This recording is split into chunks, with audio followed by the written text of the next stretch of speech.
ओम विश्वानदेव सवितर्देवतानि परासु यद्भद्रं तन्नयासु। ओम भद्रं कर्णैः शृणुयाम देवा भद्रं पश्येमाक्षभिर्यजत्राः श्रीरंगैस्तुष्टुवांसस्तनूभिर्विषेमहि देवहितं यदायुः। ओम वेद प्रेमियों सुधी श्रोताओं संप्रथम ऋग्वेद के दशम मंडल के 95वें सूक्त की व्याख्या में प्रवेश करने जा रहे हैं। इस सूक्त में 18 मंत्र हैं। मंत्र दृष्टा ऋषि पुरुरवा आइल और पुर्वशित दोनों हैं। देवता में भी दोनों हैं, कहीं पुरुरवा देवता है, कहीं उर्वशी देवता है। कारण यह है कि जो वैदिक मान्यता है, यस्य वाक्यम सऋषि, जिसका वाक्य माने जिसका कथन होता है, जो कहता है वह ऋषि है, और जिसके विषय में कहा जाता है यश तेनोचिते, जो उस ऋषि द्वारा वर्णित होता है, कथित होता है, वह देवता है। तो इस सूक्त में जब पुरुरवा कहते हैं तो ऋषि हो जाते हैं, और जब उर्वशी कहती है तो ऋषि हो जाती है, और जब उर्वशी कहती है तो देवता पुरुरवा हो जाते हैं, और जब पुरुरवा कहते हैं तो देवता उर्वशी हो जाती है। जैसा हमने कहा है कि यस्य वाक्यम सऋषि यश तेन उच्यते देवता। तो इस तरह से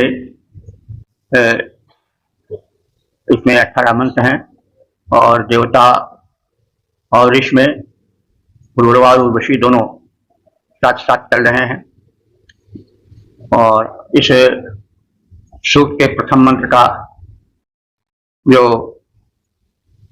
ऋषि है वो पुरुरवा है, देवता उर्वशी है, और शीर्षक है पुरुरवा की उक्ति। अब संबंधित मंत्र का सर्वप्रथम सत्पर पाठ हो जाए। हजे राजे मनसा तिष्ठघोरे बतांसि मिश्रा घृणमावहैनो ननो मंत्रा अनुदिदास एते मजस्करन् भरतरे चनाहन्। इस प्रथम मंत्र में पुरुरवा की उक्ति है उर्वशी के प्रति, और इस प्रथम मंत्र से आशय निकलता है कि राजा पुरुरवा थे, उनसे प्रेम संबंध हो गया था अप्सरा उर्वशी से। तो उर्वशी का या अप्सराओं का प्रेम जो है वो बिजली की तरह होता है, बादल में बिजली चमकी फिर छिप गई, यानी अस्थायित्व तो नहीं होता है। और इसी आधार पर कुछ लोगों ने ऐसा भी अर्थ किया है कि पुरुरवा, पुरु माने व्यापक रूप से या घनघोर रूप से, रव माने शब्द जो करे तो बादल बड़े जोर से गरजता है। पुरुरवा को अगर हम उनके राजा के रूप में देखें तो वो राजा थे, क्षत्रिय थे, चंद्रवंशी क्षत्रिय थे। हमारे संस्कृति में 2 वंश चले हैं, सूर्यवंश और चंद्रवंश। सूर्यवंश से राम संबंधित हैं और चंद्रवंश से कृष्ण संबंधित हैं। तो यही 2 वंश वेदों से निकल करके, वैदिक सभ्यता से निकल करके आगे गतिशील हुए। बाद में अग्निवंश तो जो बाहरी विदेशों से आए, भारत में योद्धा बन के आक्रमण किए और यहीं के होकर रह गए। तो ब्राह्मणों ने यज्ञ करके और उनको बैठा करके, पवित्र करके, एक संस्कार करके और कह दिया कि अग्नि से निकले हैं, तो अग्निवंशी हो गए। बाद के जो चौहान हैं, परमार हैं, चंदेल हैं, यह सब अग्निवंशी क्षत्रिय कहे गए, जो वास्तव में मूल रूप से क्षत्रिय नहीं है। मूल रूप से तो क्षत्रिय हैं सूर्यवंशी और चंद्रवंशी। तो पुरुरवा जो है, इतिहास की दृष्टि से देखा जाए तो चंद्रवंशी सम्राट है, वैदिक युग का सम्राट है। तो उसका प्रेम हो गया उर्वशी से। उर्वशी आज परंपरा की नारी नहीं समझ पड़ती हैं, ये आज संस्कारों से, संस्कृत या उनसे प्रेरित या प्रभावित या उसमें रंगी हुई नहीं दिखाई पड़ती हैं, क्योंकि हमारे यहाँ जो सनातन है धर्म, जो वेद प्राश्रित है, उसमें दाम्पत्य जीवन में अस्थायित्व की कल्पना है। पिछले सूक्तों में दाम्पत्य जीवन के विषय में कहे गए हैं, जिसमें यह कहा गया है कि सदैव हम एक होकर के रहेंगे, कभी बिछड़ेंगे नहीं। अंत में वृद्धावस्था में उपदेश देंगे, अपने अनुभव से पुत्रों को लाभान्वित करेंगे, परिवार को। तो ये सब है, लेकिन राजा महाराजा को कुछ छूट भी थी, कुछ वो समर्थ होते थे, सुंदरी स्त्रियों को देखकर उन पर आकर्षित हो जाते थे। और जो अप्सराएं हैं, ये स्वर्गलोक में रहती थीं, यानी भूलोक से अलग की थीं, और तपस्वी ऋषि मुनियों के तपोभंग के लिए इन्हें इंद्र भेजता था। मेनका आदि की है, जिसमें और भी तमाम उर्वशी आदि भेजी जाती थी उनकी तपस्या को भंग करने के लिए। लेकिन ये सामान्य वैवाहिक जीवन बिताकर नहीं रहती थी, और यह सूचना इस सूक्त से भी मिलती है। जो उर्वशी है वह पुरूरवा से कुछ दिन विवाहिता के रूप में रहती अवश्य है, लेकिन वह उसके बाद उसको छोड़कर चली जाती है। अन्य कुछ अप्सराओं का भी नाम है, बाद में वे भी अंतर्धान हो जाती हैं, लुप्त हो जाती हैं, चली जाती हैं। तो उनके प्रेम में अस्थायित्व तो नहीं था। और उर्वशी का शब्दार्थ कुछ लोगों ने ऐसे भी किया है, अप्सरा के रूप में। उर्वशी तो कहते हैं जो व्यापक रूप से वश में कर ले, वो उर्वशी है अपने रूप सौंदर्य के कारण, लेकिन उसको अप्सरा भी कहा गया है। तो अप्सुराति अप्सरा, जो मेघस्थ जल में गति करे वो अप्सरा है, विद्युत रूप। तो बिजली चमकी और फिर छिप गई, तो चपला चमक रही घनमाही, खलती पीठ यथा चरनाही। इसको तुलसीदास जी ने लिखा है कि दुष्टों का प्रेम स्थिर नहीं रहता, जैसे चपला बिजली चमकी छिप गई, तो ऐसे स्त्री से भी कहा जा सकता है कि ये जो अप्सराएं थीं ये विद्युत थीं, जैसे मेघ में बिजली चमकी और फिर लुप्त हो गई, तो दामिनी दमक रही घनमाही, खल की पीठ यथा छेड़ नहीं। तो जो दुष्ट प्रकृतिक पुरुष हैं या स्त्री हैं, उनके प्रेम में स्थिरता नहीं रहती। तो भारतीय परंपरा में तो प्रेम हमारे यहाँ जन्म जन्मांतर से जुड़ा हुआ माना गया है, और ये भावनाएं वेद से ही निकली हैं। तो इसलिए यह एक जो है वो चलता फिरता प्रेम है, जो पुरूरवा के साथ दिखाया गया है। और गंधर्व विवाह की भी चर्चा हमारे यहाँ है। गंधर्व विवाह माने जो वैदिक रीत परंपरा से न हो, अचानक आकर्षण हो जाए स्त्री पुरुष में और उनका विवाह हो जाए, संतानें पैदा हो जाएं, तो वो दंपति के रूप में नहीं होते थे, इसको गंधर्व विवाह कहा जाता था।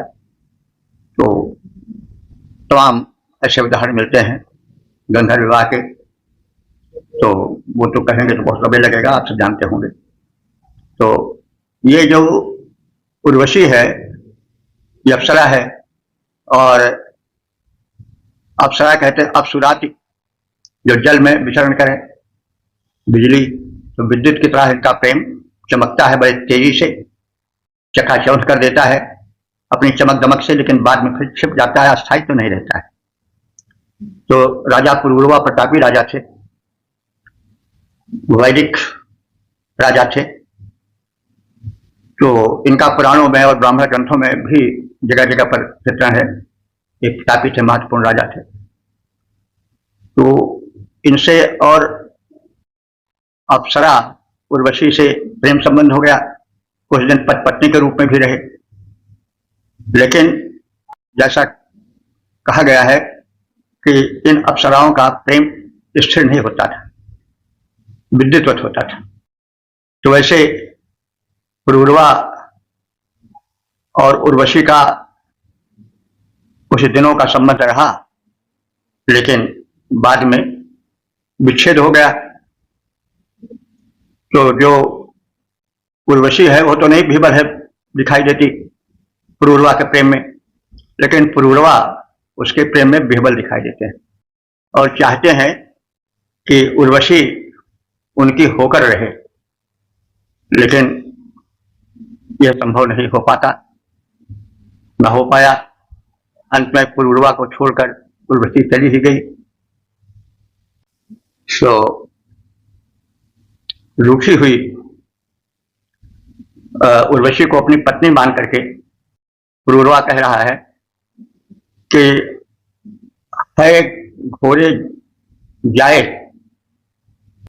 अरे घोड़े माने निष्ठुर, जाए माने पत्नी, हे निष्ठुर, रूठी हुई, हृदयहीन, निर्दय बनी हुई पत्नी रूप में मेरे द्वारा स्वीकार की गई, हे उर्वशी, मनसा तिष्ठ, तुम जो हो वो हमारे मन से, चित्त से अनुरक्त होकर रहो, यानी हमसे हार्दिक प्रेम करो और ठहरो, रुक जाओ, हमसे अलग होकर न जाओ। हम दोनों शीघ्र ही प्रेमपूर्ण वार्तालाप करें और जो समस्याएं हैं उनको सुलझाएं। तो मित्रावचांश, हम लोग मित्रों की तरह, और मिश्रा माने मिले जुले, यानी एक दूसरे से वार्तालाप करें, बातें सुने, कहें, अपनी अपनी शंकाओं का, अपने अपने आक्रोश का, अपने अपने दिल की चोट का, या जो कुछ हो उसको व्यक्त करें परस्पर, और इस प्रकार से परस्पर मिलजुल कर रहें। नौ माने हम दोनों, तेते अनुदिता सहमंत्रा, परस्पर विचारपूर्ण मंत्रणा करें। मंत्रा माने मंत्रणा, अनुदिता माने परस्पर मिलकर के मंत्रणा करें, सलाह करें। भाई हम लोगों के बीच में कोई जुड़ाव नहीं होना चाहिए, किसी प्रकार से बिलगाव नहीं होना चाहिए। तो परतरे चन अहन, और परतरे माने जो इस समय है उसको छोड़ करके परतरे माने दूसरे दिनों में, अहन माने दिनों में, अर्थात भविष्य के दिनों में, मय न करत, मय माने सुख होता है, हम लोग एक दूसरे को सुख प्रदान करें। और क्या ऐसा नहीं कर सकते हैं? सुख प्रदान नहीं कर सकते हैं, यानी कर सकते हैं। तो हमारे बीच में जो मतभेद हो गया है वो हम लोग दोनों मिलकर के दूर करें, बात करें। और क्या पूर्ववत फिर हम एक दूसरे से मिलकर परस्पर सुख नहीं प्रदान कर सकते हैं? इस प्रश्न के साथ इस मंत्र के कथन को पुरूरवा ने रोका। तो पुरूरवा की उक्ति है कि अरे निष्ठुर पत्नी उर्वशी, अनुरक्त चित्ता होकर ठहरो, यानी तुम अपने हृदय में हमारे प्रति अनुराग रख करके रुको, जाओ नहीं। हम दोनों शीघ्र ही प्रेमपूर्ण वार्तालाप करें और अपने हृदय के गुबार को निकालकर परस्पर प्रेमपूर्ण मिलाप करें। संप्रति हम दोनों की विचारपूर्ण मंत्रणा से क्या हमारा भविष्य सुखमय नहीं हो सकता है? क्या हम दोनों मिल करके अपने मतभेद को, मनोमालिन्य को मिटाकर सुख से नहीं रह सकते हैं? यानी रह सकते हैं। अय निष्ठुर भार्य, कह रहा है पुरूरवा, अय निष्ठुर भार्य ठहरो, हम प्रेम पूर्ण आलाप करें, हम अपने भावी दिनों हेतु कुछ उपयोगी सुविचार धरें। यह हम दोनों की सुखद मंत्रणा सुखमय भविष्य कर सकती है। जीवन की बगिया में मादक मधुमय बसंत भर सकती है। 95(2) देवता पुरूरवा, ऋषि उर्वशी, शीर्षक उर्वशी की उक्ति। अब संबंधित मंत्र का सर्वप्रथम सत्वर पाठ हो जाए। किमेता वाचा कृणवातवाहं प्राक्रमिषमुषसा अमग्रजेव पुरोरवः पुनरस्तं परे एहि दुरापनावाद इवाहमस्मि। इस दूसरे मंत्र में, प्रथम मंत्र में रखे गए प्रेमपूर्ण आलाप के और मिलाप के प्रस्ताव को उर्वशी ठुकराती है। वह कहते हैं कि एता वाचा किम किणव, जैसा तुम कह रहे हो पुरूरवा कि हम लोग वार्तालाप करें और वार्तालाप से मेल मिलाप करें। तो एता वाचा, इस तुम्हारे कथित वार्तालाप के करने से किम प्रव, हम लोग क्या प्राप्त कर पाएंगे, यानी कुछ नहीं। अहम उषसाम अग्रिमा, मैं उषा के समान हूं, जो अग्रिया माने आगे आती हूं और फिर चली जाती हूं, यानी मेरे प्रेम में स्थायित्व नहीं है। तो इस तथ्य को समझो, और अब इस सत्य को समझ लेने पर, तथ्य से अवगत हो जाने पर, फिर वार्तालाप का प्रयोजन क्या रह जाता है। तो वो कह रही है कि मैं उषा की तरह थोड़ी देर के लिए आती हूं, चमक फैला जाती हूं, फिर चली जाती हूं। तो मुझे पकड़ने का प्रयास जो है वो दुष्प्रयास ही तो कहा जाएगा, वह सत्प्रयास नहीं कहा जाएगा, वो एक हठ कहा जाएगा। तो मैं उषा की तरह हूं, आती हूं, थोड़ी देर रहकर फिर चली जाती हूं। पुरुरव, हे राजा पुरुरव, पुनः अष्टम परे, तुम फिर अपने अष्ट कहते हैं घर को, फिर तुम अपने घर को लौट जाओ। वार्तालाप से कोई लाभ नहीं। अहम वातहयु, मैं तो, वात माने हवा, पवन, मैं तो पवन का एक झोंका हूं। आई, लगी और फिर आगे बढ़ गई। तो कोई पवन के झोंके को पकड़कर रख तो नहीं सकता है। तो मुझे तुम अस्थाई क्यों समझ रहे हो? मैं तो हवा के एक झकोरे की तरह हूं, जो आई, स्पर्श करके शरीर को फिर दूर चली गई। तो वायु के झोंके को पकड़ने का जो प्रयास है वो तो दुष्प्रयास है ना। क्या ऐसा हो सकता है कि हवा के झोंके को कोई पकड़ के रख ले? हवा का झोंका आया, उसने आतप से व्याकुल को सुख दिया, लेकिन अब कोई कहे कि उसको पकड़ के रख ले तो नहीं, आगे बढ़ जाएगी। तो मेरी जिंदगी कुछ ऐसी ही है। तुम पवन के झोंके को पकड़ कर रखने का, उसको कैद कर लेने की चिंतना क्यों करते हो? मैं तो वायु के झोंके के समान हूं। दुरापा अस्मि, दुरापा माने दुष्प्राप्य, मैं दुष्प्राप्य हूं। मैं सदैव किसी के हाथ में या किसी के जीवन से बंधकर रहने वाली नहीं हूं। उर्वशी की उक्ति है कि मात्र वार्तालाप से क्या होगा। प्रथम, मैं उषा के समान हूं, आती हूं, चली जाती हूं। हे पुरुरवा, तुम पुनः अपने घर लौट जाओ। हमें मनाने, वार्तालाप के माध्यम से अपना बनाने का तुम्हारा प्रयास उचित नहीं है, प्रकृति के अनुकूल नहीं है, हम अप्सराओं के अनुकूल नहीं है। अप्सरा किसी की बंधकर नहीं रहती। हे पुरुरवा, बस वार्ता से क्या? हे पुरुरवा, इस वार्ता से क्या होगा? मैं न जान पाती हूं। उषा सदृश सन्निधि में तेरे यहां चली आती हूं। तुम पुनः स्वगृह जाओ, सुनकर मेरी बातों को सुजान, मुझको दुष्प्राप्य दुर्निग्रह समझो, चलित वायु झोंका समान।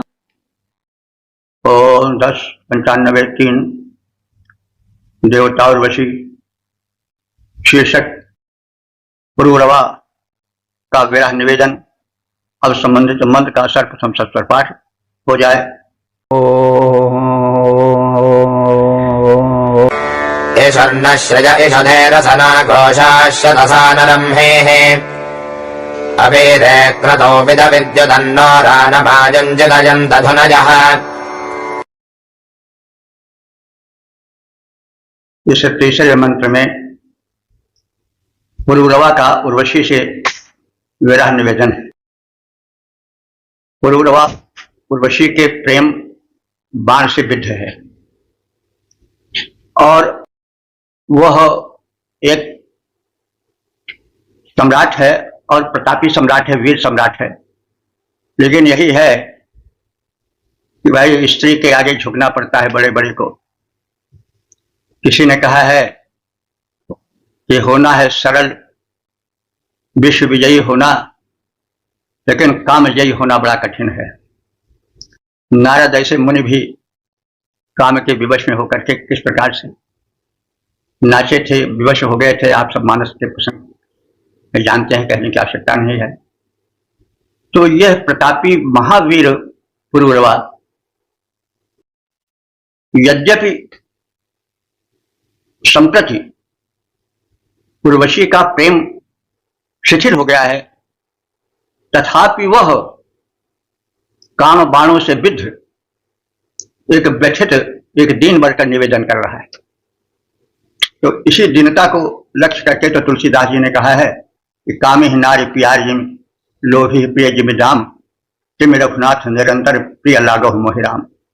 जैसे कामी को स्त्री प्रिय होती है, उसे कुछ नहीं सोचता है सिवाय स्त्री के अलावा। लोभी को जैसे दाम पैसे के अलावा कुछ नहीं सोचता है, सब कुछ भूल जाता है, मान अपमान अपना सर्वस्व अपनी महत्ता खो बैठता है।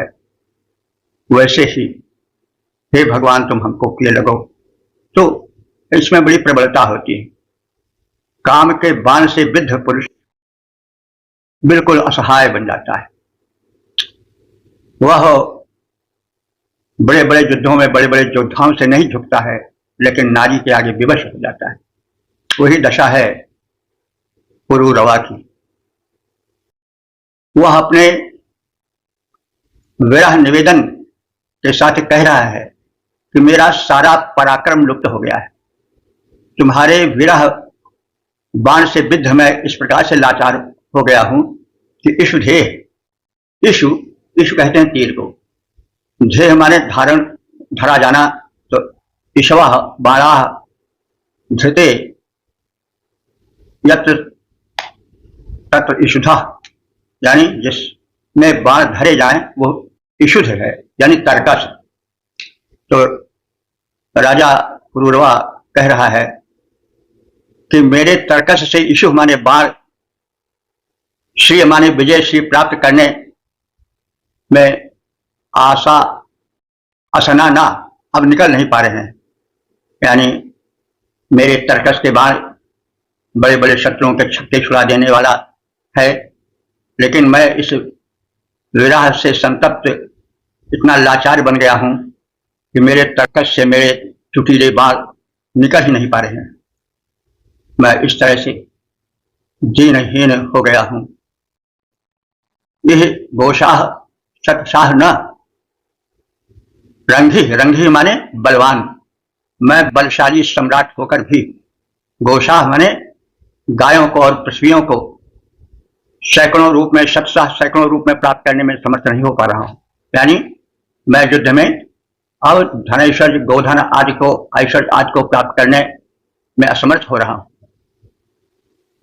अवीरे कृतो न वेद विद्युत, राजकार्य वेद विहीन, राजकार्य विहीन होने से अब मेरा पौरुष प्रकाशित नहीं हो पा रहा है। अवीरे माने कृतो न विद्युत, यानी राजकार्य विहीन, मैं अवीर यानी कायर की तरह हो गया हूं, अवीर हो गया हूं, वीरता मेरी लुप्त हो गई। और कृतो न, मेरे जो कर्म है शासन वाले वो न विद्युत, वे चमक नहीं पा रहे हैं। यानी मैं शासन करता था, शासन में मेरा पराक्रम चारों ओर चमकता था, किसी को दंड देता था, किसी को पुरस्कृत करता था, मेरा पराक्रम चमकता था। लेकिन अब तुम्हारे वियोग से व्यथित मैं इस प्रकार से घायल हो गया हूं कि राजकार्य से अब अलग होकर असमर्थ सा हो गया हूं। मेरा पौरुष विलीन हो गया है, नष्ट सा हो गया है, अब प्रकाशित नहीं हो पा रहा है। पूरा धुनय मायुम न चितयंत, यानी विस्तृत संग्राम में शत्रुओं को कपा देने वाला मेरा सिंहनाद भी नहीं हो पा रहा है। पूरा धुनय, पूर्व माने होता है व्यापक, धुनय माने नाद। तो मेरा जो व्यापक यानी बृहद नाद था, घनघोर, जो मैं गर्जन करता था, जो मैं सिंहनाद करता था, वह न अब नहीं हो पा रहा है। तो मैं इस प्रकार से अचेतन सा हो गया। तो हे सुंदरी, मैं तुम्हारे विरह बांध से व्यथित असमर्थ हो गया। पुरूरवा कह रहा है कि हे प्रिय उर्वशी, तुम्हारे विरह से व्यथित मेरे टोणीर से अब तीर नहीं निकल पा रहे हैं। मैं प्रहार करने में असमर्थ हो गया। मैं विजय श्री भी नहीं प्राप्त कर पा रहा हूं। मेरा पौरुष जहां का कहां रुक गया है और मैं शत्रुओं की गायों को, गोधन को जीत कर अपने धन वैभव को बढ़ाने में भी असमर्थ हो गया हूं। युद्ध में शत्रुओं को प्रकंपित कर देने वाला मेरा सिंहनाद भी लुप्त हो गया है, नहीं हो पा रहा है। मैं तुम्हारे विरह में इस प्रकार से व्यथित और व्याकुल और असमर्थ हो गया। इस पर तुम ध्यान करो, इस पर विचार करो। तो इस प्रकार से दीन हुआ जो ये नृपति है, पराक्रमी योद्धा है, वह पराक्रमी पुरूरवा किस प्रकार से दीन हो गया है। उर्वशी विरह से व्यथित हुआ। मुझ पुरूरवा की यह दशा है कि हे उर्वशी, तुम्हारे विरह से व्यथित हुआ तरकस से शर न निकल पाते, मिले तीन विजय अरिधेनु और द्रव्य न विजित हैं हो पाते। भारी युद्धों में हो पाता अब नहीं भयंकर सिंहनाद, भारी युद्धों में न हो पाता अब मेरा भयंकर सिंहनाद। हे प्रिय उर्वशी, जो छाया तेरे वियोग का यह विषाद, क्योंकि हे प्रिय उर्वशी है छाया तेरे वियोग का यह विषाद। ओम 1095 देवता पुरूरवा शीर्षक उर्वशी की उक्ति और संबंधित मंत्र का सर्वप्रथम सस्वर पाठ हो जाए। सा वसुदधते श्वशुराजवज उषाजधिमष्ट्यन्ति गृहात् अस्तन्नरक्षेजस्मिन् चाकन्दिवानक्तम् श्नथिता वै एतसेन। इस चौथे मंत्र में यह कथित है कि जो उर्वशी है वह पर्याप्त मात्रा में या अत्यधिक मात्रा में रमण सुख दे चुकी है अपने पति को। उसका कथन वो उषा से कर रही है। तो उषा कोई सखी होगी, उसकी कोई एक अप्सरा होगी। उससे अपने पूर्वकालिक घनिष्ठ संसर्ग सुख का, काम सुख का वर्णन कर रही है कि हे उषा, हे उषा। सह माने वह, वस माने धन, वह माने अन्न। ससुराय दधति, ससुर को देती हुई। यदि वस्तिम अंतगृहात आश्रम न नक्षे, मैं अन्न देकर के पति विषयक इच्छा से, उपभोग से प्रेरित हुई तत्काल पतिगृह में चली जाती थी। तात्पर्य कि ससुर हैं यानी पति के पिता हैं, तो मैं इन अपने पतिदेव जो अपने को हमारा पति मान रहे हैं, हमारा पति स्वीकार करके निवेदन कर रहे हैं, मैं इनको इतना अधिक रति सुख देती थी, इतना अधिक संसर्ग करती थी कि ससुर को अन्न देकर तत्काल पति के कक्ष में चली जाती थी। यस्मिन, और इस क्रिया में पति के पास, उसके कक्ष में पहुंचने में दिवा नक्तम, दिवा माने दिन, नक्तम माने रात, दिनों रात मैं संसर्ग में रहती थी, यानी अत्यधिक भोग विलास में लिप्त रहती थी। वेतसेन, इन छिता और पति के साथ रमण सुख से भरी रहती थी।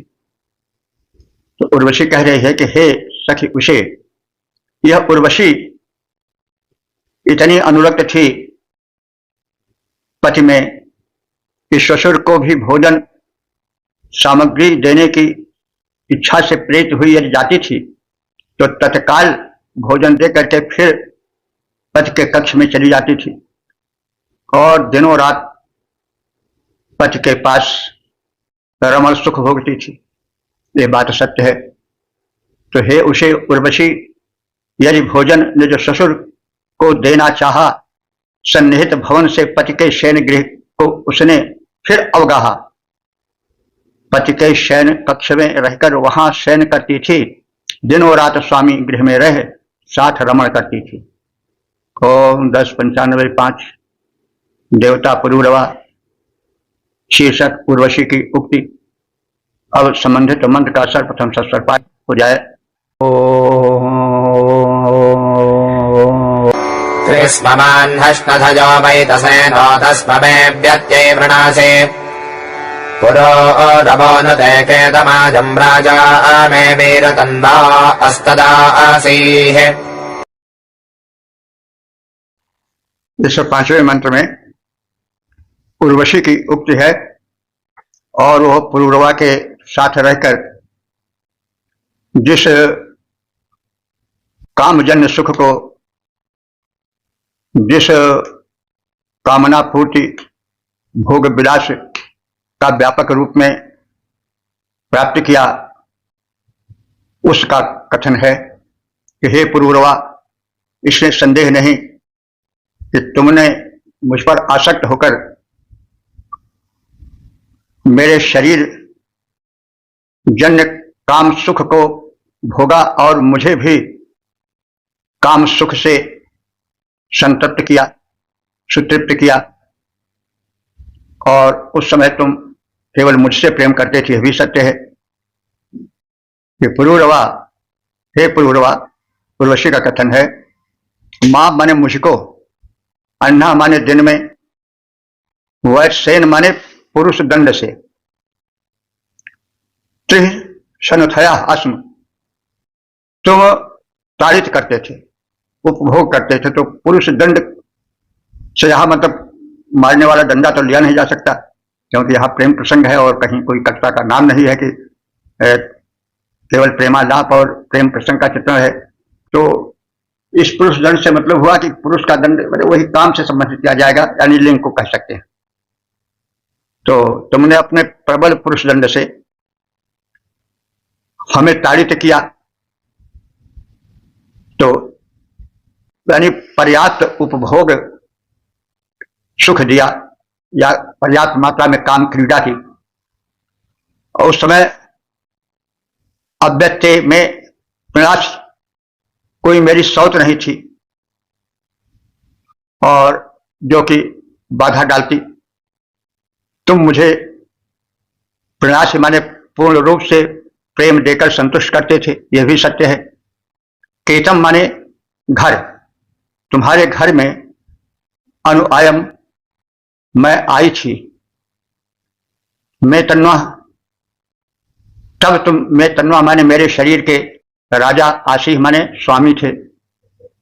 तो तब तुम मेरे शरीर के स्वामी थे, मेरा उपभोग किया, पर्याप्त मात्रा में उपभोग किया। उर्वशी कह रही है कि हे पुरूरवा, तुम दिन में 3 बार मुझे पुरुष दंड से ताड़ित करते थे, यानी उपभोग करते थे। किसी सौत के साथ मेरी प्रतिद्वंदिता नहीं थी, तुम मुझ पर एकमात्र आसक्त थे, मुझे ही तुम नियमित रूप से संतुष्ट करते रहते थे, कामोपभोग कर काम तृष्णा को मिटाते थे।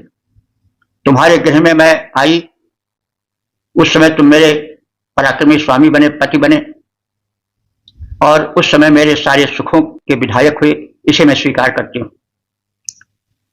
ये पुरुष दंड से ताड़ित करते दिन में मुझको तुम 3 बार थे, पुरुष दंड से ताड़ित करते दिन में मुझको तुम 3 बार, तब नहीं सपत्नी थी मेरी, मुझको ही देते अतुल प्यार।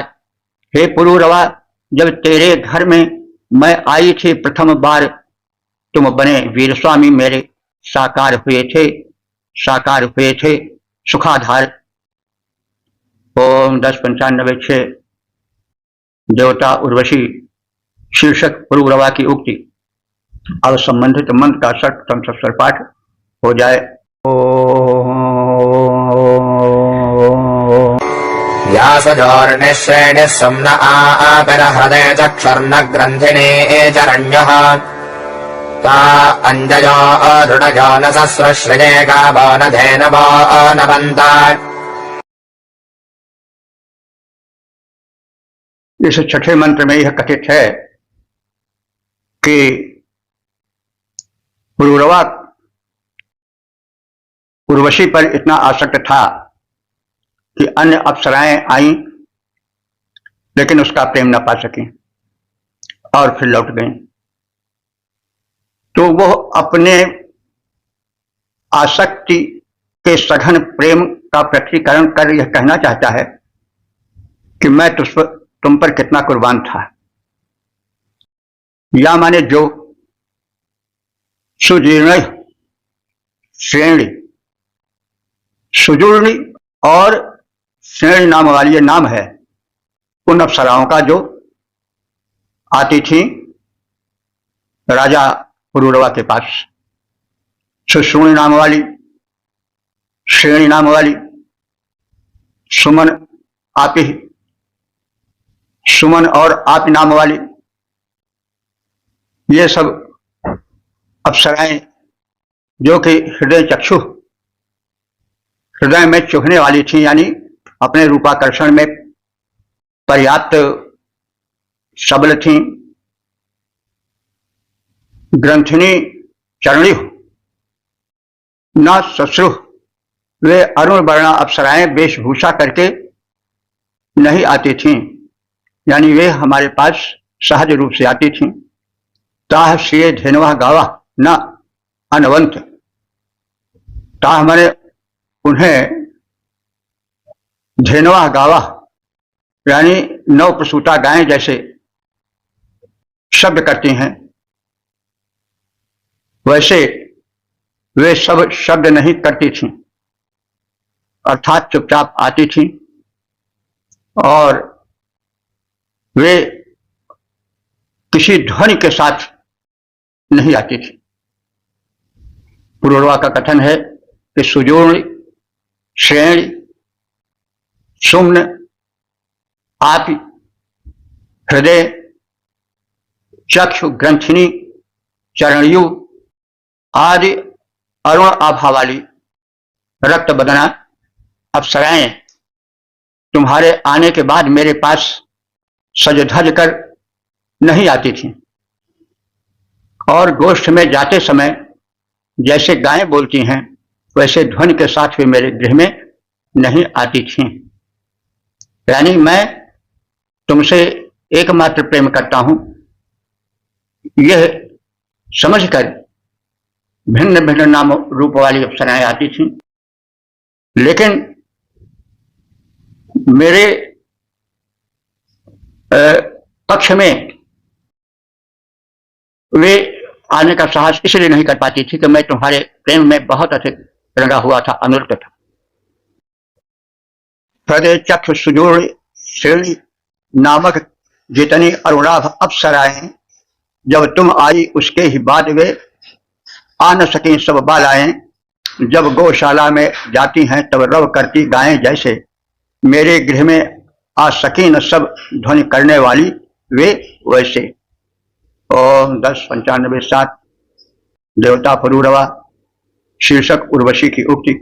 अब संबंधित मंत्र का सर्वप्रथम स्वर पाठ हो जाए।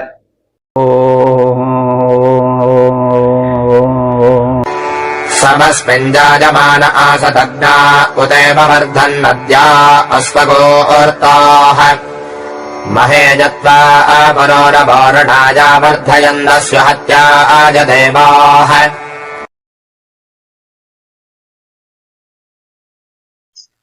इस छठे मंत्र में यह कहा गया है कि उर्वशी प्रबोधित कर रही है पुरूरवा को कि पुरूरवा, तुम्हारा जन्म जो है वो भोग विलास के लिए नहीं हुआ है। तुम्हारा जन्म हुआ है शत्रु संहार के लिए, और इसमें देव शक्तियों ने भी योगदान किया, हम अप्सराओं ने भी योगदान किया है। इसलिए तुम अपने स्वरूप को पहचानो और मुझ पर अनुचित आसक्ति छोड़ दो। तो पुरूरवा, उर्वशी की उक्ति है कि हे पुरूरवा नृपति, जाय माने जब तुम जन्म लिए थे तो ग्नाह कहते हैं अप्सरा को, तब ग्नाह माने अप्सराएं आई थी और सम आसक्त तुम्हें उन्होंने भली भांति देखा। पूत माने और स्वर्गूता नद्या, प्रवाहित नदियां भी आई सूक्ष्म रूप से शरीर हरण करके, इसलिए कि तुम्हें नदियों जैसा प्रवाह और दैवी शक्तियों का संचार हो। महे रणाय, महान संग्राम के लिए तुम उतरो और उसमें यश प्राप्त करो। तो दस्यु हत्याएं, दस्यु माने दुष्टों के, डकैतों के हत्या के लिए, वध के लिए देवा अवधर्यन, देवताओं ने तुम्हें संवर्धित किया। तो हे पुरूरवा, जिस समय तुम्हारा जन्म हुआ था, देव पत्नियों अप्सराओं का आगमन तुम्हें देखने हेतु हुआ था।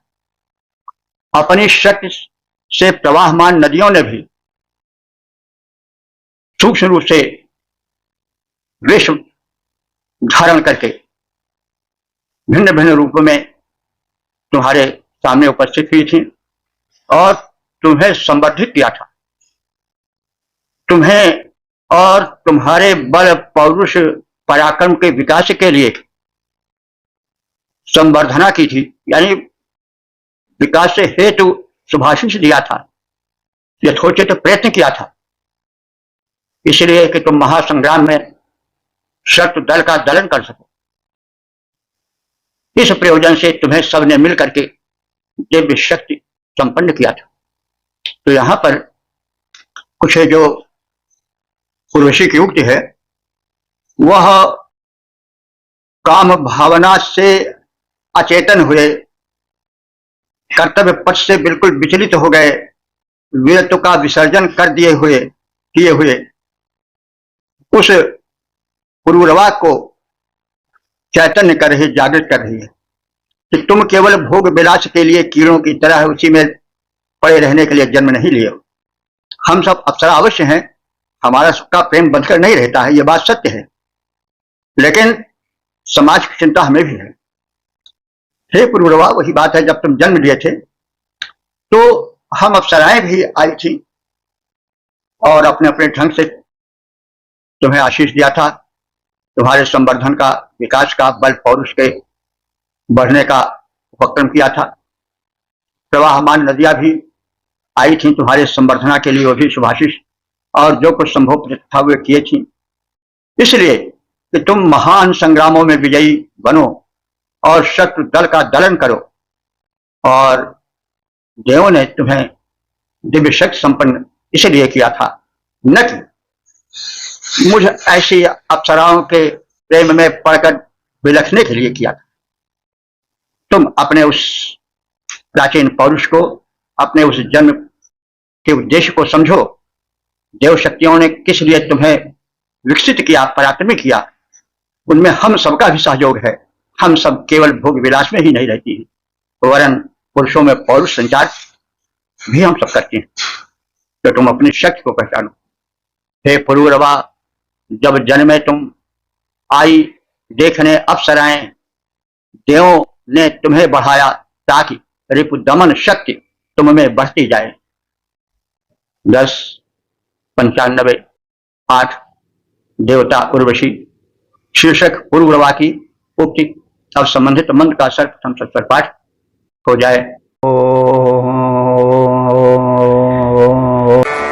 स चाजदा सुजहतेष्वत्कममानुशेषमानुषो निषेवे अपस्ममत्तरसन्देन भुज्युस्ता अत्र सन्रथस्पृशो नाश्वाः।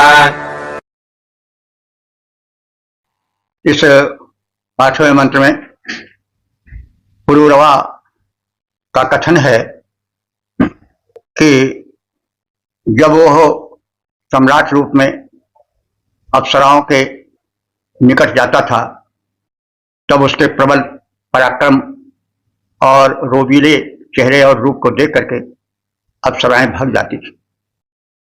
तो जब यह पुरूरवा स्वयं का रूप तज कर देवता रूपा अप्सराओं के पास मनुष्य होकर जाता था तब वे अप्सराएं भयभीत होकर दूर चली जाती थी, जैसे भय से भीत हिरणी भाग जाती है, शिकारी के सामने से बहुत दूर चली जाती है, वैसे ही वे सब हमसे दूर भाग जाती थी।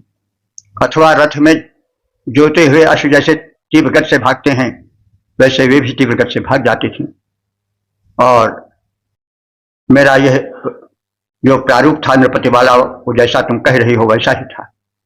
मैं परम पराक्रमशाली था, मेरे तेजो बल के आगे अप्सराओं की कांति मलिन पड़ जाती थी और भयभीत हो जाती थी। यह माने जब मैं पुरूरवा क्षत्रा अथकम यह विषु अमानुषीष स्वयं मैं अपने क्षत्रिय रूप में आता था तो देव रूप जो देवियां अप्सराएं थीं वे मेरे पास नहीं आ पाती थी। मानुषा निषेवे, जब मैं मनुष्य होकर प्रतापी नरेश होकर जाता था तो मेरा रोबीला चेहरा उनके लिए भय का कारण बन जाता था। वाह मन अप आश्वसन, वे अप्सराएं भयभीत होकर दूर भाग जाती थी। कैसे? तर संति भज्युहना, और जैसे हिरणी तरसंती भज्युहना, जैसे भय से हिरणी शिकारी को देखकर भाग जाए। रथा अस्पृशा अश्वा, जैसे रथ में जुटे घोड़े बड़े तीव्र गति से भागते हैं वैसे ही वे मेरे सामने आ नहीं पाती थी, भाग जाती। तो मेरा पुरुषार्थ तो है वैसे ही, जो तुम कह रही हो वो अन्यथा नहीं है। मेरा पुरुषार्थ प्रबल पुरुषार्थ है। जब यह पुरूरवा स्वयं का रूप तजकर देवता रूप अप्सराओं के पास मनुष्य रूप में जाता था तब ये अप्सराएं भयभीत होकर दूर चली जाती थी, जैसे भय से हिरणी भागती है, शिकारी के आगे नहीं ठहर पाती। अथवा रथ में जोते हुए अश्व जैसे तीव्र गति से भाग जाते हैं वैसे ही वे सब तीव्र गति से भाग जाती थी। तात्पर्य यह है कि मेरा पौरुष पराक्रम तो वैसे ही था। तुम्हारा कहना यह गलत नहीं है कि अप्सराएं मुझे, सरिताएं आज देवियां मुझे इसलिए बढ़ाई कि मैं सब संहार करूं, दुष्टों का विनाश करूं। तो मेरा पुरुषार्थ वैसे ही जगा, और तब मेरे उस पुरुषार्थ के उस तेज के आगे अप्सराएं भयभीत होकर भाग जाती थी। तो जब त्याग रूप निज अप्सराओं के पास पुरूरवा जाता था तब अप्सराओं का वृंद रूप तज दूर भागने लग जाता था।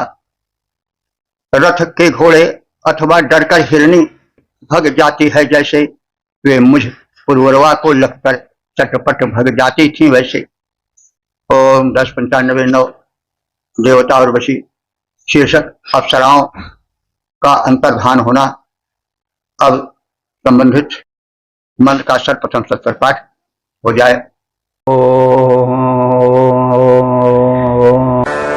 यदा समर्ता अमृता सुनिष्प्रक्षां क्षोणेभ्यः क्रतुभिर्नभृङ्गे ता आतयो न तन्वशुम्भदस्वा अश्वासो न क्रीडयो दन्दशानोः।